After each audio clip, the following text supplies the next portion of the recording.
Comienza ahora Mi Pymes en la Z. Muy buenas tardes, queridos amigos. Aquí estamos nueva vez con ustedes para llevarles una entrega más de este programa, Mi Pymes en la Z. Como cada sábado nosotros queremos saludar a nuestros queridos compañeros Marianita Peñaló, Francis Villalona, Angel. También saludar a Vladimir Rivera, que no está con nosotros hoy. Pero principalmente darle las gracias a Dios que estamos aquí y recordarles a ustedes que este programa está diseñado para asesorar, asistir, orientar y acompañar a los MIPYMES y emprendedores, y que hemos tenido la suerte de estar en esta empresa tan poderosa y de un alcance nacional e internacional. Y también con el apoyo y la anuencia de la presidencia de esta empresa, que tuvo la visión junto con don Bienvenido Rodríguez, doña Isabel de Rodríguez Bienchi, nuestro director Willy Rodríguez y también el doctor Nieves. Tuvimos a bien identificar este sector que es el soporte de la economía del país, como decimos nosotros, con más del 95% de los empleadores registrados en la Tesorería de la Seguridad Social son MIPYMES. Tenemos que decir que más del 65% de los empleos los generan las MIPYMES. El 40% del Producto Interno Bruto son MIPYMES. Hay más de 1.500.000 MIPYMES. Entonces, el 98.2% de todo el tejido empresarial son MIPYMES. Yo pienso que con esos datos son suficientes para uno valorar justamente lo que es este sector, que muchas veces criticamos aquí, que los únicos que no saben el poder que representan dentro de la economía del país son los mismos MIPYMES, que a veces se atomizan, se apandillan entre ellos mismos, y eso genera una dispersión de esfuerzo y también de una unificación de clase y también una unificación de criterios y de enfoque y de plan de acción. Por eso queremos saludar esta tarde a todos los MIPYMES y no MIPYMES que se dan el lujo de tener una emisora como esta, que durante las 24 horas del día está acompañando a los dominicanos, informando en todos los aspectos de la vida nacional, económico, social, político, en los ámbitos de salud, de migración, todo, musical, en todos los ámbitos. Y por eso agradecemos también las palabras de elogio, de reconocimiento que recibimos todas las semanas de tanta gente que sigue este programa, que ya se ha convertido en el ícono y en la referencia en República Dominicana en relación a lo que es el contacto entre los MIPYMES y el gobierno, y los poderes del Estado, en donde nosotros aquí, que a veces tenemos algunas dificultades con algunos funcionarios que no les agrada como uno se expresa y como uno plantea los temas, pero nosotros no pretendemos ser graciosos, nosotros pretendemos asumir la responsabilidad que tenemos asignada personalmente y la que nosotros creemos, y tenemos que muchas veces no estar de acuerdo con acciones y conductas que nosotros creemos que dañan lo que es el tejido social y económico del país. Por eso aquí estamos también agradeciéndole a los dominicanos que están fuera del país y que sueñan con regresar a su país y que no tienen la suficiente facilidad, conocimiento, asesoría para ellos emprender algún tipo de actividad que pueda generarle ingresos para terminar su día en el país. El dominicano, no sé si es el único o de los pocos seres humanos que quiere regresar a su patria hasta después de muerto, porque después de muerto también hay que traerlo y enterrarlo, sepultarlo en el campito donde nació, por allá. Pero ese es el deseo final de todos los dominicanos. Y por eso este programa también va dedicado a ellos. Hoy tenemos la fortuna, la suerte de, vamos a tener aquí con nosotros a un gran empresario. Es también pasado presidente de la Asociación Nacional de Industria de Herrera y Provincia de Santo Domingo. También actual miembro del Consejo de Dirección del Banco de Exportación. Y una persona con mucha experiencia y vinculada al sector de las MIPYMES. Y con él vamos a tocar todos estos temas que están permanentemente gravitando sobre este sector y que nosotros tenemos aquí la obligación de servir de enlace, de apoyo, de muro de contención en algunos momentos, en hacer a veces el malo de la película y muchas veces también ser el paño de lágrimas. Pero en este caso vamos a conversar con nuestro invitado, el licenciado don Manuel Cabrera, que dentro de poco conversaremos con él. Pero tenemos que ir a unos mensajes comerciales porque eso es lo que instruye la empresa, que tenemos también que cumplir con esos momentos que son los que garantizan la continuidad de esta poderosa empresa. Aquí continuamos con ustedes, con MIPYMES en la Z, y nosotros vamos a hacer nuestro comentario que acostumbramos todas las semanas. Y este tema que a nosotros nos preocupa por la vocación que tiene este programa y la responsabilidad que asumimos sobre temas que afectan definitivamente lo que es el andamiaje operativo, legal, ético, moral, que es fundamental en lo que es la seguridad y la garantía jurídica y el comportamiento de los funcionarios. Es fundamental para el buen sostenimiento de la economía y el buen funcionamiento de lo que es los procedimientos y la burocracia de nuestras empresas MIPYMES.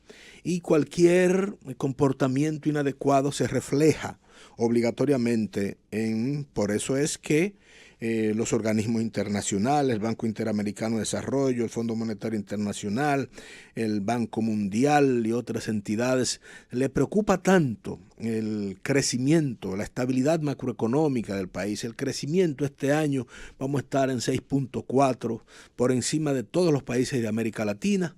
Sin embargo, a ellos les preocupa la poca equidad de la distribución de la riqueza y refieren esos organismos que lo que se llama el desarrollo humano, que es lo que define la fortaleza de una nación y lo que es la solidaridad y el crecimiento sostenible de una nación. Bueno, pues no ocurre. ¿Por qué? Porque tenemos un crecimiento verdaderamente espantoso, si se quiere, y no tenemos el desarrollo humano. ¿Qué es lo que es desarrollo humano? Calidad de salud, educación, alimentación, vivienda, transporte. Todo eso es lo que se llama desarrollo humano, y en eso nos quemamos permanentemente. Bueno, pues nosotros quisiéramos introducir el tema haciendo una especie de observación a unas declaraciones que en esta misma semana, el miércoles, produjo nuestro amigo, estimado amigo Celso Marrancini. Celso Marrancini es un amigo de muchos años y un empresario muy aguerrido, de mucho trabajo, de mucha entrega, de mucha historia. Y Celso en una en un encuentro en donde él tuvo una participación con la Confederación Autónoma Sindical Clasista, CAS, que motivo del 56 aniversario. Celso fue invitado y expresó allí algo que nosotros precisamente hemos identificado. Él dijo, Celso, que la regularización patrimonial servirá para blanquear capitales. Entonces, ¿qué es lo que es esto? La regulación patrimonial, estamos hablando de un proyecto de ley que cursa en el Congreso, que se llama precisamente declaración patrimonial y de revalorización de activos y o bienes. Este proyecto de ley que lo que pretende es, unos dicen que fortalecer lo que es la ley 155-17 de lo que es lavado de activos y patrocinio a las actividades terroristas. Dice Celso que ese proyecto de ley de regularización patrimonial es una vía que solo servirá para blanquear los capitales obtenidos ilegalmente, y que lo que verdaderamente puede resolver la situación del país es con una verdadera reforma fiscal y la reducción del tamaño del Estado, que son las únicas formas de equilibrar las cuentas fiscales. Eso que está ahí, eso que dice Celso, nosotros tenemos que conectarlo obligatoriamente. Y a nosotros nos resulta desagradable estos temas, muy, muy desagradables. Y los que me conocen saben que me apena mucho esto que yo tengo que decir. Es una verdadera... tenemos una cantidad enorme de instrumentos, de legislaciones, de reglamentos, de leyes que persiguen, por ejemplo, la corrupción, que previenen la corrupción. Y lo tenemos ahí como una especie de carta de presentación en caso de que alguien acuse al país o al gobierno de que no persigue la corrupción. Y están todos esos instrumentos y los funcionarios lo mencionan y dicen que tienen que esta administración es la que ha trabajado y ha aprobado más instrumentos para perseguir eso, para perseguir la corrupción, la impunidad, y esto mismo que está diciendo. A mí me lo había dicho un economista muy famoso del país. Me dijo, mira, doctor, ese proyecto de ley lo que está tratando es de todos esos bienes que han sido adquiridos por funcionarios públicos. Entonces es para blanquearlo, porque después que sean declarados y regularizados, pues ya están blanqueados. Y entonces eso lo conectamos. Y yo digo, entonces ahora se está tratando de aprobar esta ley en el Congreso. Y entonces la ley 311-14 de declaración de patrimonio, ¿qué hacemos con eso? Porque nosotros queremos siempre coger piedra para los más chiquitos.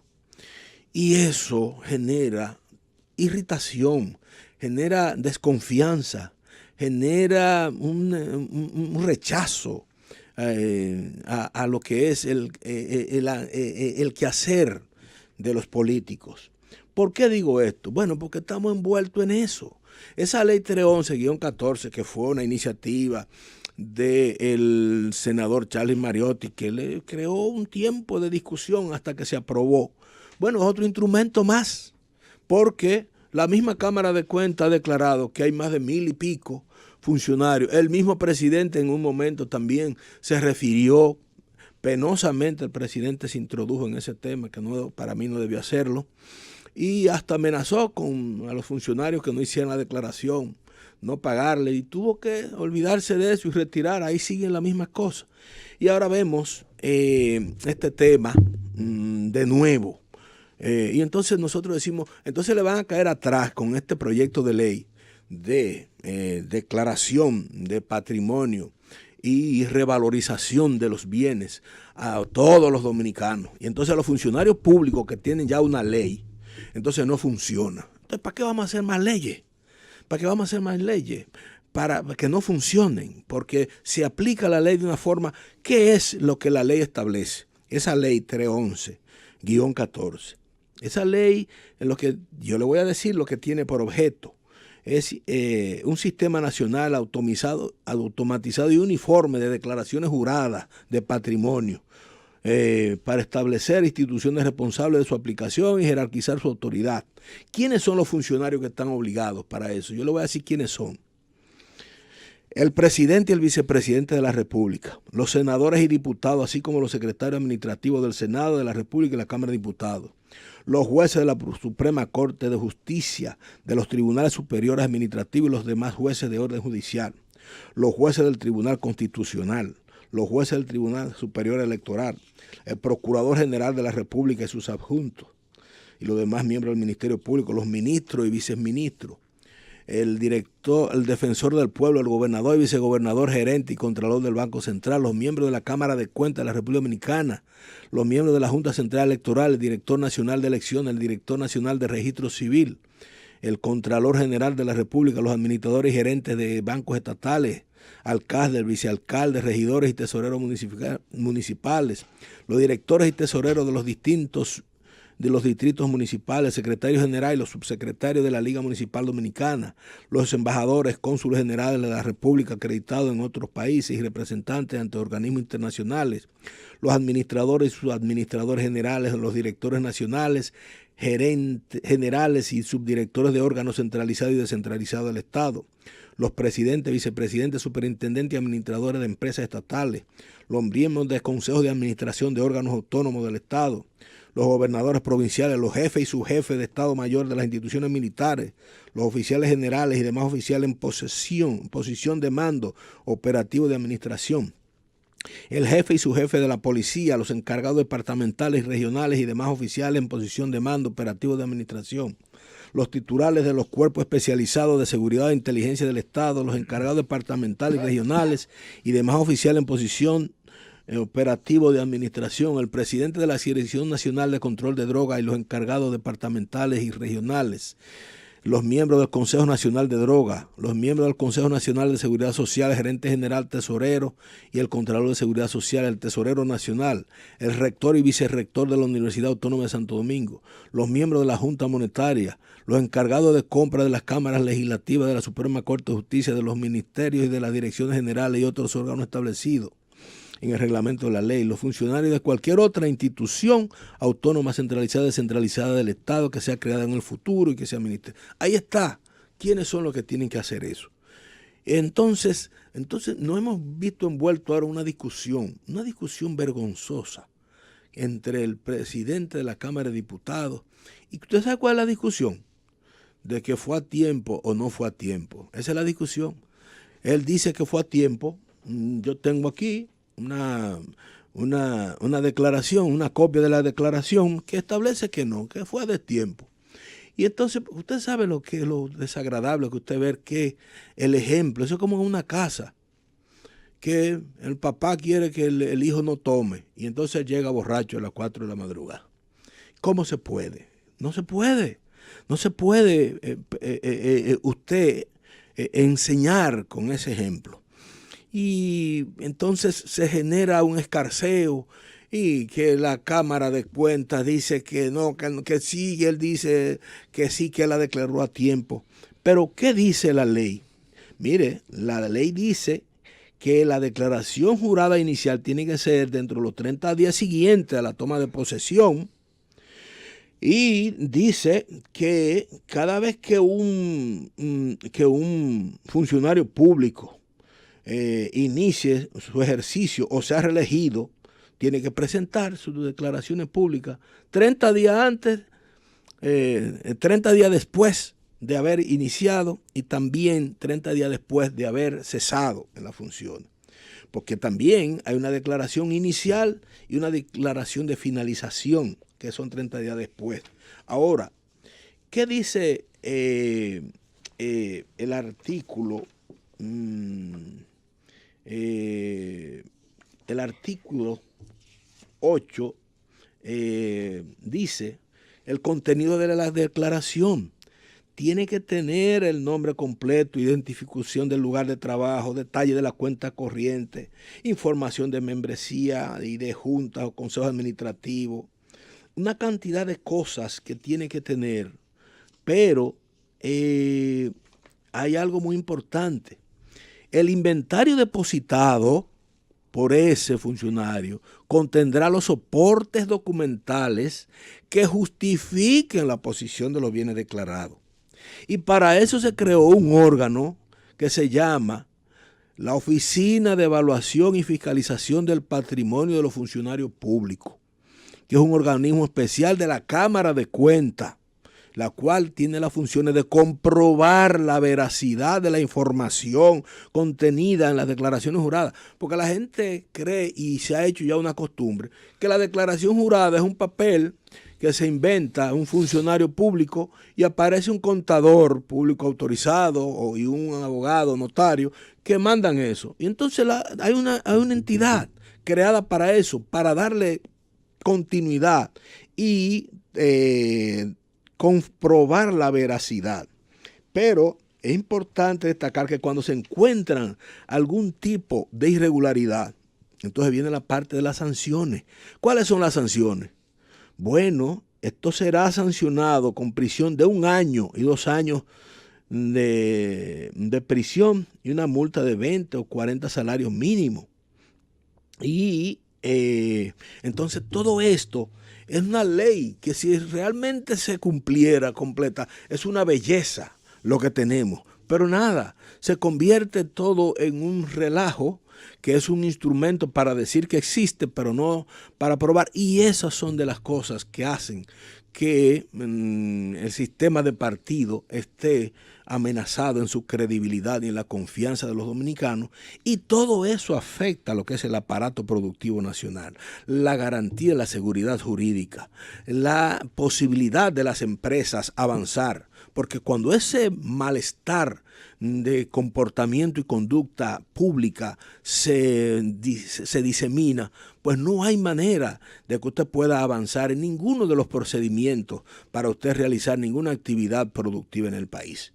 Pero como nosotros tenemos el interés de conversar con una persona que conoce todo esto y que es un gran empresario, pasado presidente de la Asociación de Empresas Industriales de Herrera y actual miembro del Consejo de Administración del Banco de Exportación, don Manuel Cabrera. Vamos a unos mensajes comerciales y vamos a conversar con él sobre todos los temas referentes a las MIPYMES.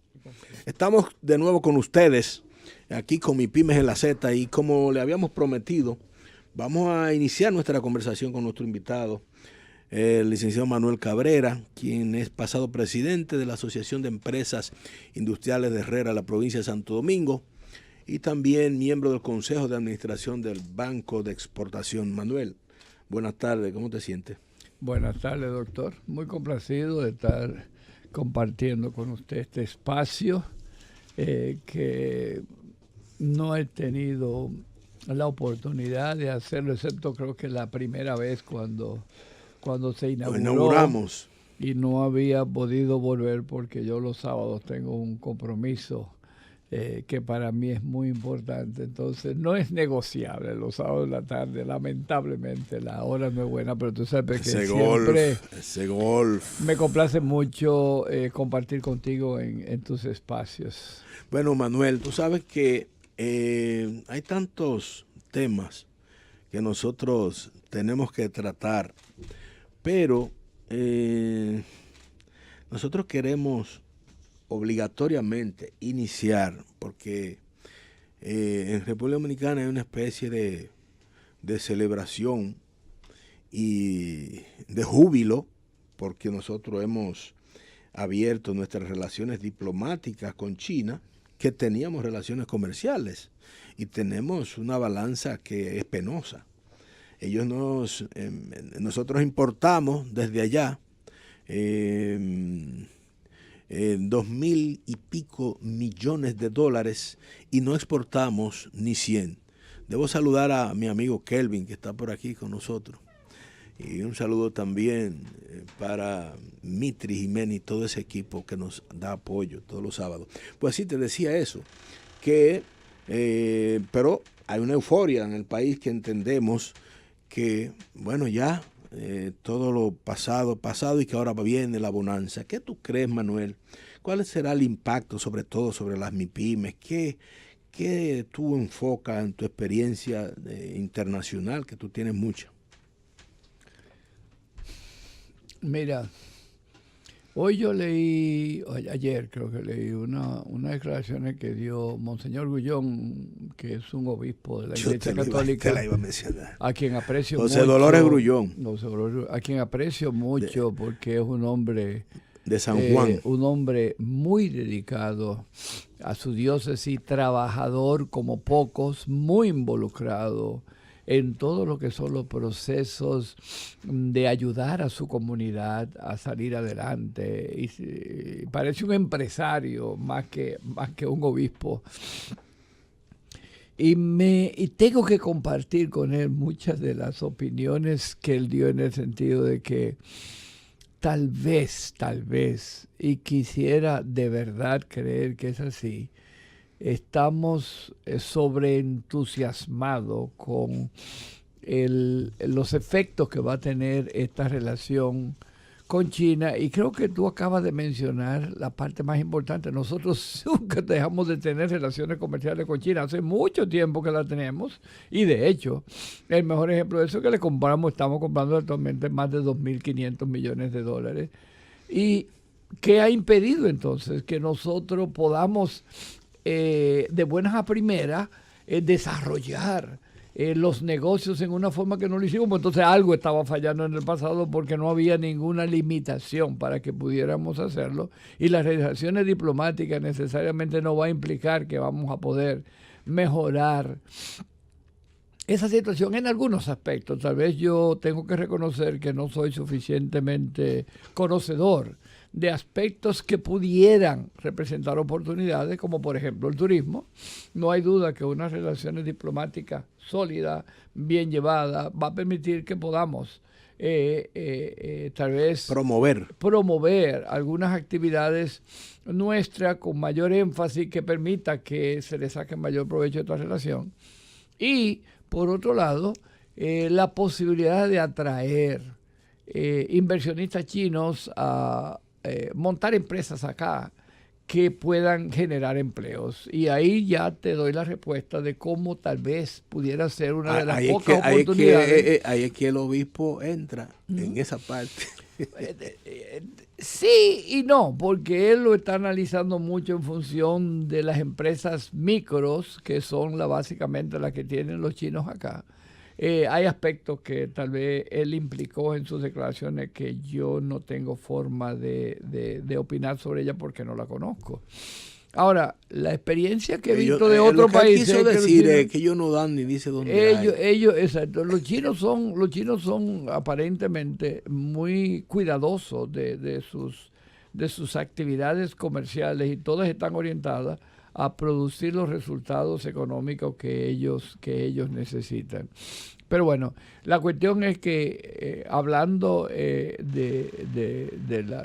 los grupos que competen a este programa, que son las MIPYMES, yo no estoy tan seguro de que esta relación con China va a tener un impacto tan importante en el desarrollo de las MIPYMES, no más allá de lo que pudiera implicar el hecho de que se instalen empresas que generen empleo, de que el turismo pueda tener un impacto importante. Entonces ahí se va a derramar un poco de oportunidades de empleo. La empresa artesanal. La empresa artesanal, bueno, sí, las empresas artesanales también, porque los chinos son conocidos por comprar mucha joyería y muchas cosas de esas.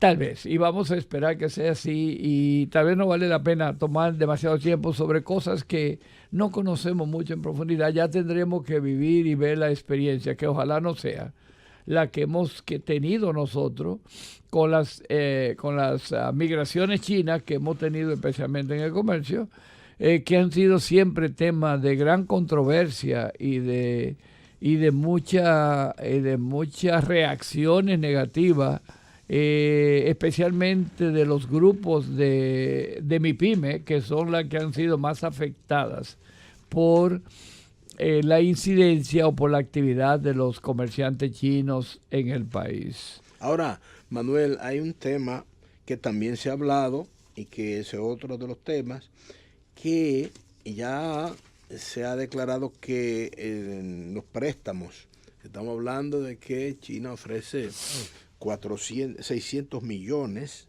de préstamos y hay 400 millones otorgados por el gobierno chino y el Banco Interamericano de Desarrollo, entre los 2.000 millones. Y que es precisamente para fortalecer lo que es el sistema eléctrico dominicano. Hay algunas declaraciones que incluso estuvo conmigo en esta semana, que se va a pasar esta noche por el Canal 21 en el programa que nosotros producimos, Enlace Gobierno-Empresa, la participación del economista senior Miguel Collado Di Franco del CRES.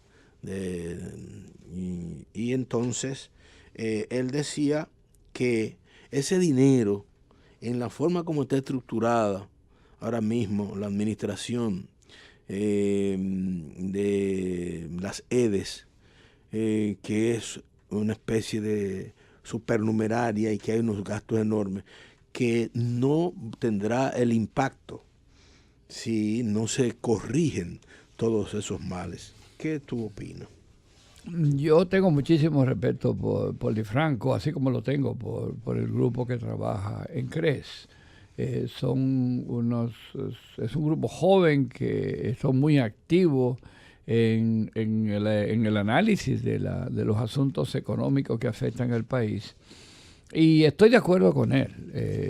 Si seguimos tomando préstamos y no se tiene mucho cuidado con la forma que se invierten esos dineros, y especialmente si son dineros para invertir en proyectos que requieren de cambios importantes para hacerlo más eficiente, simplemente se va a convertir en inversión de dinero, en fortalecer y posiblemente ampliar los defectos que ya tiene. Ahora, yo también me temo que parte de ese dinero realmente lo que va a cubrir es la necesidad que todavía existe de fondo para terminar Punta Catalina, que pareciera que ser un proyecto que no fue muy bien planificado, porque todo parece indicar que se van a disparar grandemente los costos de terminación de esas plantas.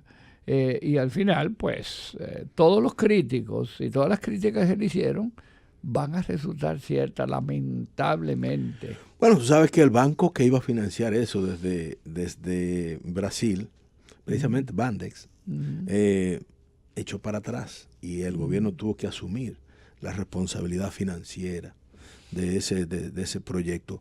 Bueno, pero nosotros hablamos de ese tema porque uno de los grandes costos de las MIPYME es precisamente la energía eléctrica, que es uno de los temas que genera uno de los obstáculos más grandes para nosotros generar un nivel de competitividad que podamos presentar frente a nuestros pares, sobre todo de Centroamérica. Y por eso es que a nosotros nos preocupa el sistema eléctrico, porque hasta ahora mismo el costo de la tarifa eléctrica de nosotros, como precisamente nos decía Miguel Collado Di Franco, que él decía que la diferencia entre el costo de la electricidad en República Dominicana con respecto a Centroamérica es abismal, y todo eso nos afecta a nosotros como sector de las MIPYME. Tú sabes que el problema de las sedes y el manejo, especialmente de los aspectos relacionados con un tema que ha sido el gran problema de este país, es que la gran mayoría de las instituciones, y especialmente del sistema eléctrico, tú sabes que el gran problema del sistema eléctrico de hace 50 años es la gran cantidad de empleados que ha tenido y que sobrepasaba, y que siempre ha sobrepasado las necesidades que ha tenido, y que han sido una de las razones por la cual el sistema eléctrico ha sido improductivo, puede ser la forma en que ha sido manejado. Mira, a mí me causó gran tristeza, porque tú ahorita mencionabas a Celso Marrancini, me causó gran tristeza cuando la primera acción que tomó el gobierno, cuando el licenciado Bicharas fue puesto a cargo del sistema de la CDE, fue echar para atrás una de las decisiones que yo más aprecié de Celso Marrancini, que hizo un gran trabajo para tratar de sanear el costo operativo del sistema de distribución de energía eléctrica. Y fue que tú te recordarás que Celso consolidó los 3 consejos que había en las sedes, donde habían unos consejos de dirección que creo que tenían 12 miembros, de 9 a 12 miembros cada uno, con un costo elevadísimo, totalmente innecesarios, porque Celso demostró, cuando lo operó el sistema, él eliminó todos los consejos y creó un solo consejo para el manejo de la sede, donde la mitad eran funcionarios de la misma sede y no cobraban adicional. Quiere decir que yo imagino que el consejo de las EDE era uno de los consejos más económicos que tenía el país, y cuando, creo que a la semana de tomar posesión del presidente Danilo Medina, lo primero que hicieron es restituir todos los consejos que habían en las sedes, en las EDES, instituciones que eran improductivas precisamente por el exceso de costos que tenían. Y además tengo entendido, no tengo la información precisa, que ha habido un incremento importantísimo en la cantidad de empleados que ha habido en las sedes desde que tomó posesión el nuevo gobierno. Eso es muy penoso y y es un mensaje totalmente equivocado de lo que necesitamos hacer. Se llama barril, en este país. Barril sin fondo. Mira, Manuel, tenemos que ir a unos mensajes comerciales, pero yo quiero que en el próximo segmento, conectando con Celso precisamente, y conectando lo que ha sido el ofrecimiento del gobierno y del director de Impuesto Interno de poner en práctica por fin el impuesto único tributario para las MIPYMES, que eso tiene 2 años en espera y que el procedimiento simplificado de tributación no funcionó. Celso, que yo quiero que tú lo tomes por ahí en el próximo segmento, dice él que la encuesta de coyuntura industrial del tercer trimestre que hace la Asociación de Industria de la República Dominicana indican que la carga tributaria se mantiene por cuarto trimestre consecutivo como el factor que más afecta a la competitividad de las empresas manufactureras. Y dice que también el costo de materia prima y la competencia desleal y el contrabando. Todo eso yo quiero que tú me lo analices en el próximo segmento después de estos mensajes comerciales. Continuamos nuestra conversación con don Manuel Cabrera, pasado presidente de la Asociación Nacional de Empresas Industriales de Herrera, en la provincia de Santo Domingo, que ya se llama así, nacional. Manuel, en el segmento anterior te conectaba eso que tú estabas diciendo de Celso y de los problemas de las MIPYMES, de que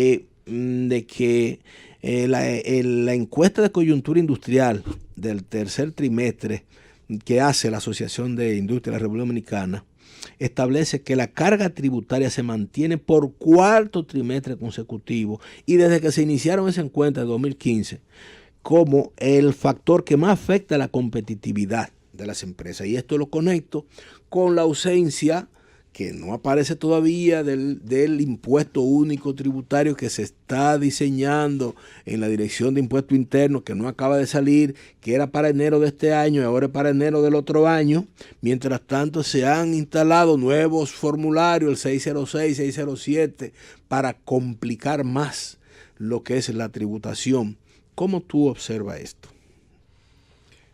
Es muy preocupante la información. Yo tengo que excusarme con la audiencia porque obviamente como ya yo no estoy tan activo en los asuntos empresariales, no estoy tan autorizado para opinar sobre temas como ese, donde obviamente no he tenido la oportunidad de ver y estudiar toda esa información, pero para mí, si lo dice Celso Maranzini, que sí.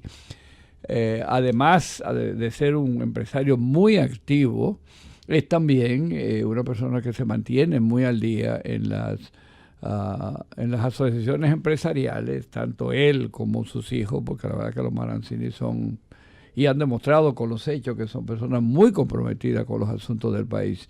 Eso es preocupante, y lo más preocupante es... Oye lo que dijo Celso, oye lo que dijo... manifestó que el tema tributario incluso está afectando el crecimiento del sector industrial. Y lo más triste de todo eso, porque eso es cierto, mientras en la mayor parte de los países del mundo, para mejorar su competitividad, lo que están es tratando Donald Trump redujo de 35% el impuesto a 21%. Pero así la mayoría de los países tratando de reducir los impuestos a las empresas, porque es la única forma, señores. La única forma de tú lograr que los pueblos se desarrollen es creando las condiciones para que se generen empleos productivos en el sector privado. Porque los únicos empleos que son verdaderamente productivos son los que provienen de las empresas, que como consecuencia de la actividad y el incremento de la actividad productiva. Mientras tanto, en este país, lo que estamos incrementando es los empleos del Estado. Bueno, de los 125,000 empleos que dijo el gobierno que se crearon, el 70 y pico % eran públicos. Bueno, ¿y qué entonces qué es lo que está pasando? Es que aquí como que estamos haciendo la cosa bizarra. Es como al revés.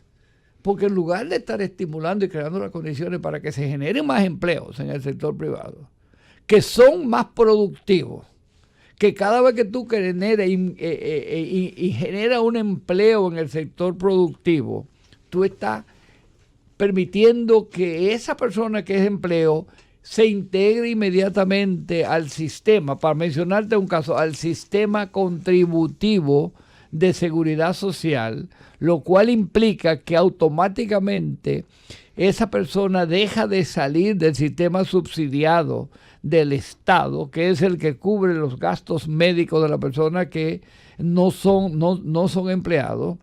Y por mencionar un caso importante, y además crea inmediatamente la posibilidad de que esa persona comience a cotizar en el sistema en el plan de pensiones a largo plazo, bla, bla, bla, que a pesar de todas las críticas y todas las satanizaciones que se le hacen, para mí es lo mejor que ha pasado en este país como una forma de mejorar la distribución de la riqueza y de mejorar las condiciones de vida de los seres humanos. ¿Por qué? Porque salud y ahorro son fundamentales en la calidad de vida. Entonces, ¿qué es lo que hacemos? Las empresas cada vez están más sometidas a las regularidades impositivas. ¿Por qué? Lamentablemente, doctor Toribio, aquí son las únicas que contribuyen fuertemente con el impuesto, especialmente el impuesto sobre la renta, son las empresas. Porque el 85% de la población no tributa impuestos sobre la renta.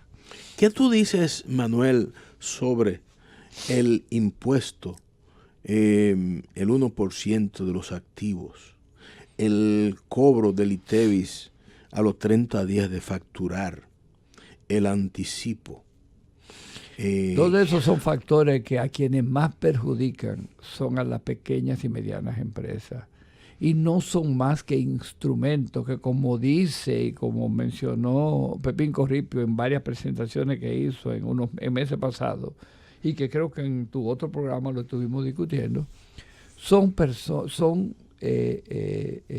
cosas o instrumentos que bloquean la oportunidad de desarrollo de la pequeña y mediana empresa. Porque el 1% de los activos... Micro, pequeño y mediano. Sí, el 1% de los activos, a quienes más perjudica son a la micro, pequeña y mediana empresas, como a ti te gusta que se diga. Yo uso mucho pyme porque la mayoría de lo que son afectados realmente son especialmente las pymes. ¿Por qué? Porque un pequeño, un mediano empresario que tiene que hacer inversiones para producir, inversiones de capital importantes para producir, tiene que tener inventario para producir, tiene que pagar el 1% porque muchas veces, especialmente en sus primeros años, no genera beneficio. Y si no genera beneficio, él no puede reducir el 1% como lo reducen todas las grandes empresas. Las grandes empresas aquí no pagan el 1%, porque el 1% es deducible del impuesto sobre la renta cuando tú generas beneficio. Entonces no pagan, la mayoría no pagan. Ahora, el pequeño, mediano y el microempresario, si tienen que tener y tienen que pagar impuestos, no tienen esa carga la tienen que pagar. Además, y pareciera que ese impuesto nada más se hizo para penalizar a las pequeñas y medianas empresas. Además, la nueva modalidad que tú sabes que aquí se toman medidas que son provisionales y después se convierten en permanentes. El 1% sigue siendo temporal. Bueno, en el presupuesto del año antepasado se estableció una figura nueva que fue la del cobro del 50% del ITEVI en aduana de la materia prima. Que se destituyó. Sí, y entonces se ha dejado así. Está así todavía. Y ahí está decapitalizándose la empresa que tiene que, porque no es que se va a exonerar de pago de ITEVI, es que se va a diferir para cuando se transforme la materia prima. Se confunde que dicen que no pague ITEVI. No es que no se pague ITEVI. Esto es lo que se difiere la aplicación de ITEVI para hacerlo más justo y más consono con la realidad. Para transformar la materia prima y luego se cubre. Sí. Pues te lo están quitando en aduana. Doctor Toribio, y en un país como este, donde cuando tú vendes, especialmente si eres pequeño y mediano y no tienes fuerza para presionar a los compradores, te pagan a los 60 días, a los 90 días, y a los 150 días. Entonces tú tienes que pagar ese ITEVI inmediatamente. Si tú vendes 100 mil pesos una factura, a los 30 días tú tienes que buscar 18 mil. 18 mil. Y a veces esos 118, tú te tardas hasta 150 días para cobrarlo y hasta más. Y cuando es con el Estado, si no lo pierdes, porque el negocio quebró y tú perdiste esa factura en muchos casos. Entonces, lamentablemente, este es un país donde las MIPYMES no son, y yo reconozco que el presidente Medina ha hecho mucho esfuerzo para ayudar. ¿Tú quieres que te diga? El presidente emitió el decreto 164.13 para que se le compre todos los insumos que necesita el Estado a las empresas dominicanas. Emitió el decreto 15.17 para que se le pague a tiempo. Emitió el decreto 350-17, el portal transaccional para que tú veas y puedas ver por dónde anda tu factura. Y todo eso le sacan la lengua a los funcionarios. Y es una lucha enorme. Y la única y el 20% que establece de compra de la ley 488 y 208. Y es una lucha permanente y hay que estar luchando para hacer que se cumplan. Y mire, déjame decirte que al principio los empresarios lo hacían, ya están dejando de hacerlo, porque la lucha es permanente. Un pequeño y mediano empresario no puede estar permanentemente luchando con el Estado para que cumplan con las leyes que el mismo presidente es defensor y ha estimulado y ha creado todas las condiciones para que se cumplan, pero no se cumple. Manuel, lamentablemente hemos llegado al final. Les queremos invitar para que ustedes nos sigan a nosotros en el programa Enlace Gobierno Empresa. Hoy, esta noche de 7 a 8 en el canal 21 y de 1 a 2 por Antena Latina canal 7. Y agradecerles a todos ustedes el acompañamiento y a ti, Manuel, por estar con nosotros nueva vez. Y lo dejamos a ustedes con los compañeros de Camino Olímpico. Hasta la próxima semana, si Dios lo permite. Estás escuchando Mi Pymes en la Z.